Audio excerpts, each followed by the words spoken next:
낙엽이 아스팔트 위를 정처 없이 뒹구는 늦가을, 박정수 2세 할머니는 경기도 NC의 낡은 연립주택 2층 창가에 앉아 하염없이 창밖을 바라보았다.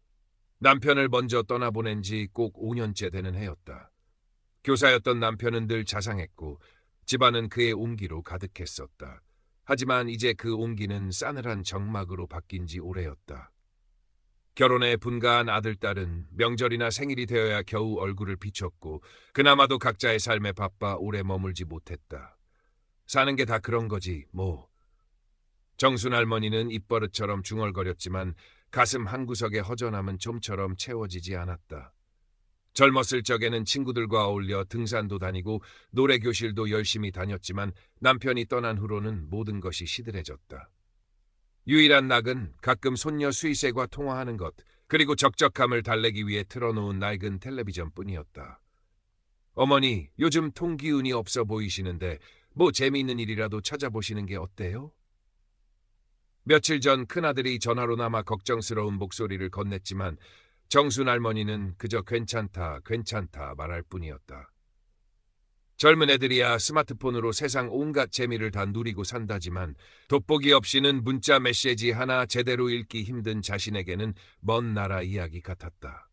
그러던 어느 날 우연히 텔레비전 광고에서 황혼의 친구들이라는 시니어 커뮤니티 앱 광고를 보게 되었다. 외로운 당신에게 따뜻한 말벗을 찾아드립니다. 광고 속 모델들은 하나같이 환하게 웃고 있었고 그 모습이 어쩐지 남일 같지 않았다. 며칠을 망설이던 정순 할머니는 손녀 수연에게 전화를 걸어 앱 설치를 부탁했다. 할머니, 이런 거 하실 줄도 아세요? 신기하네. 수연은 신기해하면서도 살갑게 앱을 설치해주고 사용법을 알려주었다. 서툰 솜씨로 프로필 사진에 몇 년 전 남편과 함께 찍었던 빛바랜 사진을 올리고 조용한 햇살이라는 닉네임을 만들었다. 며칠 동안 아무런 소식도 없었다. 역시 나 같은 늙은이에게 무슨... 실망감이 밀려올 무렵 스마트폰에서 띵동하는 경쾌한 알림음이 울렸다.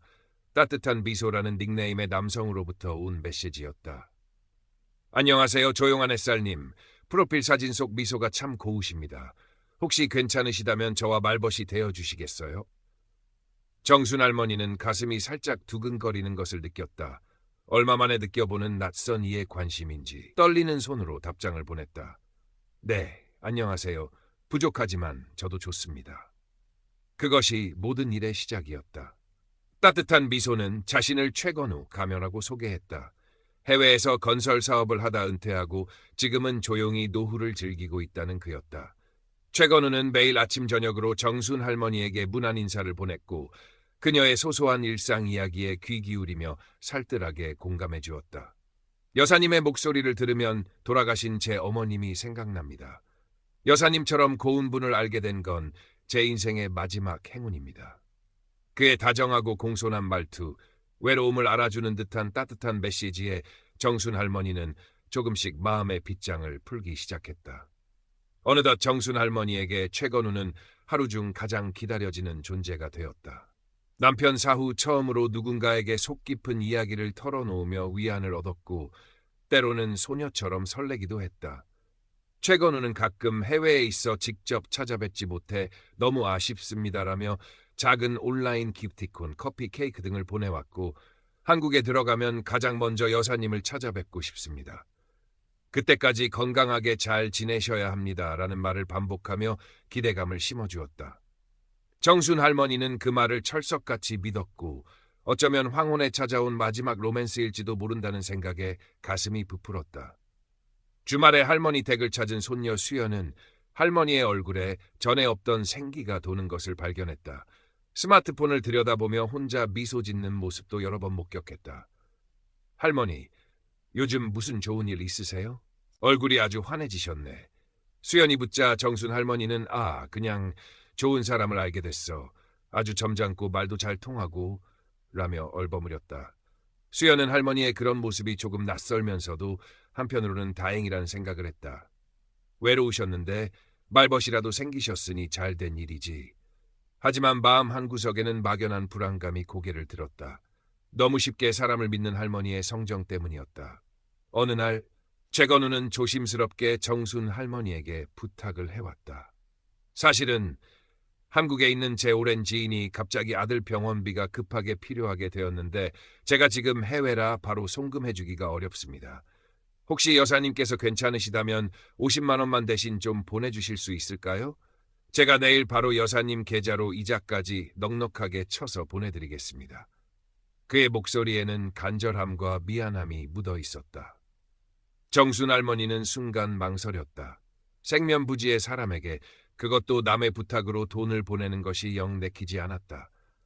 하지만 곧 최건우의 다급한 목소리와 그동안 자신에게 보여주었던 진심 어린 태도가 떠올랐다.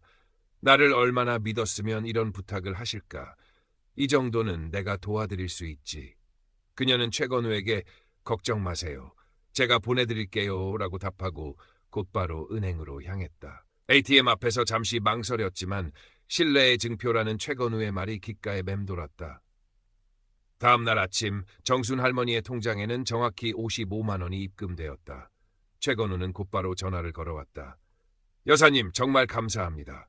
덕분에 제 지인이 큰 고비를 넘겼습니다. 여사님의 따뜻한 마음씨에 제가 또 한 번 감동했습니다. 그의 진심 어린 감사 인사에 정순 할머니는 오히려 자신이 더 고마운 마음이 들었다. 역시 그는 좋은 사람이야. 내가 사람 보는 눈은 틀리지 않았어. 이 일로 최건우에 대한 그녀의 신뢰는 더욱 굳건해졌다. 그 후로도 몇 번 최건우는 비슷한 부탁을 해왔다. 갑자기 조카딸 등록금이 모자란다는데, 어머니 요양병원 비용을 깜빡했다는데, 액수는 조금씩 커졌지만 정순 할머니는 별다른 의심 없이 돈을 붙여주었고 최건우는 약속한 날짜에 어김없이 이자까지 더해 돈을 돌려주었다. 이제 정순 할머니에게 최건우는 단순한 말벗을 넘어 경제적으로도 의지할 수 있는 든든한 존재가 되어가고 있었다. 그러던 어느 날 최건우는 평소보다 훨씬 진지한 목소리로 정순 할머니에게 새로운 제안을 해왔다. 여사님, 사실 제가 여사님께만 특별히 알려드리는 정보가 있습니다. 제가 오랫동안 구상해온 사업인데 베트남의 친환경 신재생 에너지 단지를 조성하는 프로젝트입니다. 현재 극비리의 초기 투자자를 모집하고 있는데 워낙 안전하고 수익률이 높아 아무에게나 공개하지 않는 정보입니다. 여사님이라면 믿고 맡길 수 있을 것 같아 조심스럽게 말씀드립니다. 소액으로도 참여 가능하니 한번 검토해 보시겠습니까? 그는 자신이 직접 만들었다는 화려한 사업 계획서와 현지 사진이라며 여러 장의 이미지를 보내왔다. 정순 할머니는 투자라는 말에 덜컥 겁이 났다. 평생 주식 한 주 사본 적 없는 그녀에게 투자는 너무나 생소하고 위험한 세계였다. 저는 그런 건 잘 몰라서 라며 주저하자 최건우는 부드럽게 그녀를 설득했다. 여사님, 요즘 같은 저금리 시대에 은행에만 돈을 묻어두는 건 오히려 손해입니다. 이 사업은 정부 지원도 확정되었고 무엇보다 제가 직접 총괄하는 프로젝트라 절대 안전합니다. 매달 꼬박꼬박 높은 이자가 지급되고 원금은 언제든 원하실 때 찾으실 수 있습니다. 이걸로 노후 준비도 하시고 나중에 자식들에게 손 벌리지 않고 당당하게 사실 수 있지 않겠습니까? 저를 믿고 한번 시작해보세요. 제가 여사님의 노후를 책임지겠습니다. 자식들에게 손 벌리지 않고 당당하게, 그 말이 정순 할머니의 가슴을 파고들었다. 늘 자식들에게 짐이 될까봐 전전긍긍했던 그녀였다. 게다가 노후를 책임지겠다는 최건우의 말은 마치 달콤한 속삭임처럼 그녀를 사로잡았다. 결국 그녀는 남편이 남겨준 얼마 되지 않는 유산과 그동안 아껴 모아온 쌈짓돈을 합쳐 처음으로 100만 원을 최건우가 알려준 계좌로 송금했다. 한 달 뒤 약속대로 배당금이라며 10만 원이 입금되었다. 연 120%라는 믿기 힘든 수익률이었다. 보십시오, 여사님. 제가 말씀드렸지 않습니까? 이제 시작입니다. 앞으로 더 큰 수익을 안겨드리겠습니다. 최건우의 자신감 넘치는 목소리에 정순 할머니는 모든 의심을 거두었다. 이후 그녀는 최건우가 권유할 때마다 조금씩 투자금을 늘려갔고 그때마다 약속된 배당금이 꼬박꼬박 들어왔다. 실제로는 박정순의 투자금 일부를 배당금으로 돌려주는 전형적인 폰지 사기 수법이었다. 정순 할머니의 생활은 눈에 띄게 달라졌다. 예전에는 시장에 가서 1,000원짜리 하나에도 손을 떨었지만 이제는 가끔 백화점에 들러 자신을 위한 작은 사치도 부릴 줄 알게 되었다. 손녀 수연에게도 용돈을 쥐어주며 할머니가 요즘 돈 버는 재미가 쏠쏠하다며 너스레를 떨었다. 수연은 그런 할머니의 변화가 마냥 반갑지만은 않았다. 할머니, 대체 무슨 투자인데요? 그렇게 쉽게 돈을 벌 수 있는 게 세상에 어디 있어요? 혹시 이상한 거 아니에요? 수연이 걱정스러운 마음에 캐묻자 정순 할머니는 버럭 화를 냈다. 네가 뭘 안다고 그런 소리를 하느냐? 최 사장님은 아주 훌륭하고 믿을 만한 분이시다. 네 할미가 사람 보는 눈이 없는 줄 아느냐? 할머니의 완강한 태도에 수연은 더 이상 말을 잇지 못했지만 불안감은 점점 커져만 갔다. 할머니가 언급하는 최 사장이라는 인물에 대해 인터넷으로 검색해 보았지만 이렇다 할 정보를 찾을 수 없었다. 그저 출처불명의 고수익 투자라는 단어들이 머릿속을 맴돌았다. 그러던 어느 날 최건우는 다급한 목소리로 정순 할머니에게 전화를 걸어왔다. 여사님, 큰일 났습니다. 지금 베트남 리조트 사업의 마지막 자금 유치 단계인데 갑자기 경쟁업체에서 방해 공작을 펼치는 바람에 자금줄이 막혀버렸습니다. 이번 주 안으로 5천만 원만 더 투자해 주시면 이 위기를 넘기고 막대한 이익을 얻을 수 있습니다. 그러면 저는 모든 사업을 정리하고 한국으로 완전히 귀국하여 여사님과 함께 편안하고 행복한 노후를 보낼 수 있습니다. 제발 저를 그리고 우리의 미래를 믿고 한 번만 더 도와주십시오. 그의 목소리는 절박했고 금방이라도 울음이 터질 것 같았다.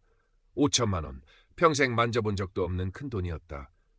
정순 할머니는 가슴이 철렁 내려앉았다.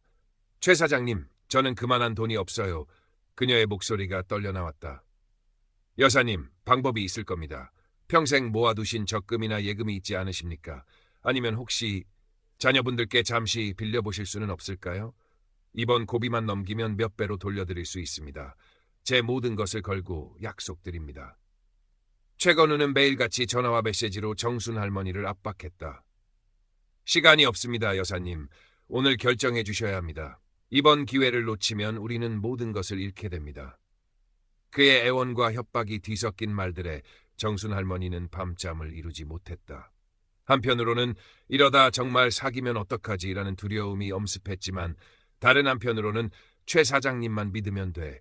그와의 행복한 미래가 기다리고 있어. 라는 희망의 끈을 놓지 못했다. 그는 심지어 박정순 할머니에게 혹시 주변에 여유 있는 어르신들이 계시면 함께 투자하자고 권해보시는 건 어떻습니까? 좋은 기회는 나눠야 하지 않겠습니까? 제가 여사님께는 특별히 더 큰 수익을 약속드리겠습니다라며 교묘하게 다른 사람들을 끌어들이도록 유도했다. 박정순 할머니는 그 말을 듣고 솔깃했다. 최 사장님 말씀대로라면 나도 다른 사람들에게 좋은 일을 하는 셈이지. 그녀는 다음 날 노인정에서 평소 가깝게 지내던 김 할머니와 이 영감에게 이 특별한 투자 기회에 대해 조심스럽게 이야기를 꺼냈다. 최 사장님이라고 해외에서 아주 큰 사업을 하시는 분인데 이번에 좋은 투자건이 나왔다고 나한테만 살짝 알려줬지 뭐야. 수익률이 어마어마하다던데 우리도 같이 해볼까 해서. 박정순 할머니가 한껏 목소리를 높여 설명하려던 찰나 마침 노인정의 할머니를 찾아왔던 손녀 수연이 그 말을 듣고 기겁했다. 할머니, 지금 제정신이세요? 그런 불확실한 얘기를 왜 다른 분들께 하세요? 만약 잘못되기라도 하면 어쩌시려고요? 수연은 사람들 앞에서 할머니를 나무랐고 박정순 할머니는 순간 얼굴이 화끈거렸다. 평소 점잖다고 소문난 자신이 마치 사기꾼이라도 된 듯한 모멸감에 휩싸였다. 김 할머니와 이 영감은 어리둥절한 표정으로 두 사람을 번갈아 쳐다볼 뿐이었다. 이 일로 박정순 할머니는 수연에 대한 원망이 더욱 깊어졌고 최 사장님 말씀대로 해야겠다. 수연이는 아직 어려서 세상을 모른다는 생각만 더욱 굳혔다. 결국 정순 할머니는 평생 붓고 또 부었던 남편과의 추억이 고스란히 담긴 적금 통장을 들고 은행으로 향했다. 최건우는 은행 직원들이 혹시라도 용도를 물어보면 그냥 딸 사업 자금이라고 둘러대십시오. 괜히 복잡하게 설명할 필요 없습니다라며 구체적인 지침까지 내려주었다. 그의 치밀함에 정순 할머니는 오히려 더 큰 신뢰를 느꼈다. 은행 창구 앞 대기 번호표를 손에 꼭 쥔 박정순 할머니의 등 뒤로 차가운 식은땀이 흘렀다. 정말 괜찮을까? 평생 모은 돈인데 아주 만약에라도 이게 사기면 나는 어떻게 살아야 하나? 불안감이 엄습하며 심장이 빠르게 뛰기 시작했다. 하지만 곧 최건우의 다정한 목소리가 귓가에 울리는 듯했다. 여사님, 저만 믿으시면 됩니다. 우리의 행복한 미래가 바로 눈앞에 있습니다. 그녀는 애써 불안감을 떨쳐내려 심호흡을 했다. 그래, 최 사장님은 나를 배신하지 않을 거야. 그분은 내 인생의 마지막 희망이야. 34번 고객님, 창구로 오십시오. 안내방송의 정순 할머니는 자리에서 일어섰다. 떨리는 걸음으로 창구 앞에 앉아 적금 해지 신청서를 작성하려던 순간 다급한 목소리가 그녀를 불러 세웠다. 할머니, 잠깐만요. 송금하시면 안 돼요. 숨을 헐떡이며 달려온 사람은 손녀 수연이었다. 수연의 손에는 여러 장의 서류가 들려 있었다. 수연아, 네가 여긴 어쩐 일이냐? 할미 바쁘다. 박정순 할머니는 애써 태연한 척했지만 목소리가 가늘게 떨렸다. 할머니, 제발 제 말 좀 들어보세요. 이 사람, 최건우라는 사람, 다 사기꾼이에요. 수연은 울먹이며 자신이 밤새 찾아낸 증거들을 할머니 눈앞에 펼쳐 보였다. 이것 좀 보세요. 할머니가 매일같이 통화하고 메시지 주고받던 그 최건우라는 사람. 프로필 사진요. 이거 구글에서 찾아보니까 원래 주인은 몇 년 전에 돌아가신 말레이시아 사업가래요. 이름도 다르고 얼굴만 교묘하게 가져다 쓴 거예요. 수연이 내민 것은 최건우의 프로필 사진과 함께 기사 스크랩으로 보이는 외국인 남성의 사진이었다. 언뜻 보기에도 두 사람은 동일 인물처럼 보였다. 박정순 할머니는 순간 숨이 멎는 듯했다. 그리고 할머니가 말씀하셨던 그 베트남 선샤인 리조트 사업이요. 그런 이름의 대규모 리조트는 아예 존재하지도 않아요. 제가 베트남 관광청 사이트까지 다 뒤져봤어요. 그 사람이 보냈다는 사업 계약서에 찍힌 회사 직인도 자세히 보면 엄청 조악하게 합성한 거예요, 할머니. 수연은 덜덜 떨리는 할머니의 손을 잡고 애원했다. 할머니, 제발 정신 차리세요. 이건 명백한 사기예요. 할머니 평생 모은 돈을 이런 놈한테 다 날릴 순 없잖아요. 박정순 할머니는 처음에는 강하게 부정했다. 아니다. 그럴 리 없다. 최 사장님은 나한테 그럴 뿐이 아니야. 하지만 수연이 제시하는 명백하고 구체적인 증거들 앞에서 그녀의 목소리는 점점 힘을 잃어갔다. 머릿속이 하얗게 비는 것 같았고 온몸에서 기운이 빠져나가는 듯했다. 자신이 그토록 믿었던 모든 것이, 그 달콤했던 미래에 대한 약속들이 한순간에 모래성처럼 무너져 내리는 것을 느꼈다. 떨리는 손으로 스마트폰을 꺼내 최건우에게 전화를 걸었다. 신호음이 몇 번 울리고 익숙하지만 이제는 소름 끼치도록 낯설게 느껴지는 그의 목소리가 들려왔다. 여사님, 송금은 잘 되어 가십니까? 최 사장님. 아니, 당신 대체 누구예요? 박정순 할머니의 목소리는 갈라져 나왔다. 수화기 넘어 최건우는 순간 당황한 듯했으나 곧이어 차갑고 냉소적인 목소리로 답했다.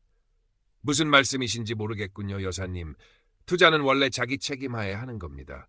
이제 와서 후회하셔도 소용없습니다. 혹은 더 잔인하게도 이 눈치채셨나? 당신 같은 외로운 늙은이들 등쳐먹는 게 내 전문이거든. 그동안 즐거웠수다, 할망구. 라는 비웃음 섞인 욕설과 함께 전화는 일방적으로 끊어졌다. 뚜뚜뚜.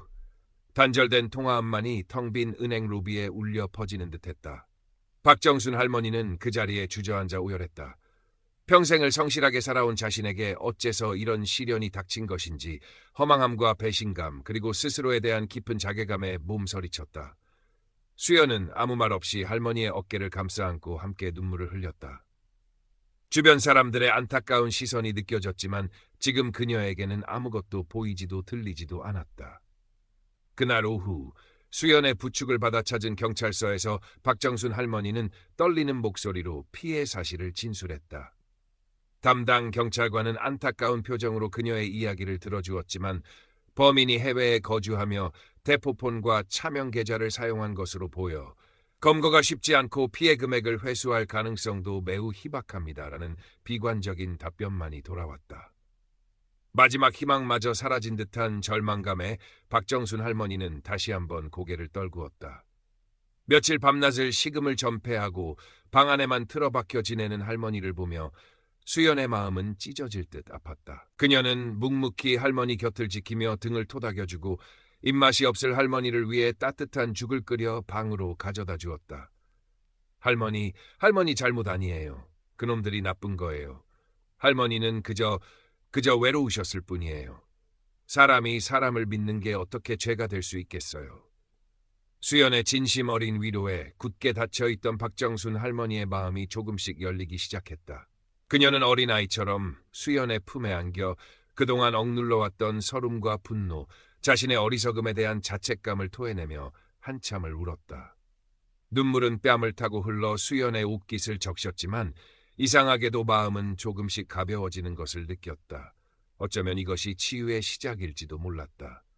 이 고통스러운 사건을 통해 할머니와 손녀는 서로의 소중함을 새삼 깨달았고 이전보다 더욱 깊은 유대감을 형성하게 되었다. 시간이 약이라는 말처럼 몇 달이 흐르자 박정순 할머니는 극심했던 절망감에서는 조금씩 벗어나는 듯했다. 여전히 밤마다 악몽을 꾸고 문득문득 치밀어 오르는 분노와 수치심에 괴로워했지만 예전처럼 삶을 포기한 사람처럼 지내지는 않았다. 잃어버린 돈은 다시 돌아오지 않았고 마음의 상처는 깊게 패였지만 그녀는 이대로 주저앉을 수 없다고 생각했다. 수연은 할머니를 위해 온라인 사기 피해자 지원 모임을 알아보았고 박정순 할머니는 처음에는 망설였지만 용기를 내어 모임에 참석했다. 그곳에서 자신과 비슷한 아픔을 겪은 사람들을 만나 서로의 경험을 공유하고 아픔을 나누며 큰 위로를 얻었다. 혼자만 겪는 고통이 아니라는 사실, 그리고 자신보다 더 힘든 상황에서도 꿋꿋하게 살아가는 사람들의 모습은 그녀에게 새로운 용기를 주었다.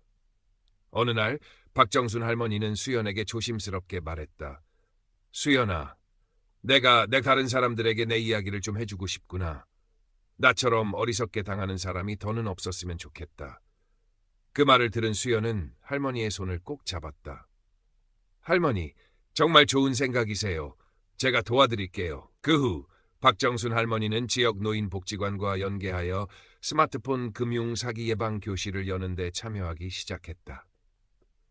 처음에는 많은 사람 앞에서 자신의 부끄러운 경험을 이야기하는 것이 두렵고 떨렸지만 또 다른 피해를 막을 수 있다는 생각에 용기를 냈다. 그녀의 진솔한 이야기는 많은 노인들의 공감을 얻었고 실제 사기 피해를 예방하는 데 도움이 되었다는 감사 인사도 종종 듣게 되었다. 예전처럼 매사에 활기차고 웃음이 넘치는 모습은 아니었지만 이제 박정순 할머니의 얼굴에는 이전에는 볼 수 없었던 잔잔한 용기와 평온함이 어려 있었다. 그녀는 자신의 상처를 외면하지 않고 정면으로 마주했으며 그 아픔을 타인을 위한 연대의 씨앗으로 승화시키고 있었다.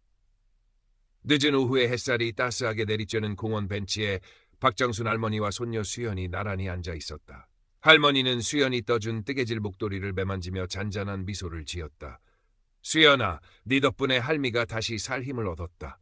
고맙다. 정말 고맙다. 뭐요, 할머니? 저도 할머니 덕분에 많은 걸 배웠어요. 이제 우리 할머니 제가 꼭 지켜드릴 거예요.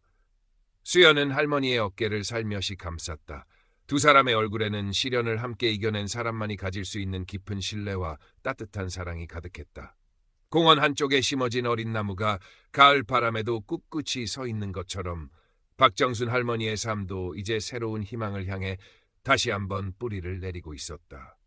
잃어버린 것은 많았지만 그보다 더 소중한 것을 얻었음을 그녀는 이제 어렴풋이 깨닫고 있었다.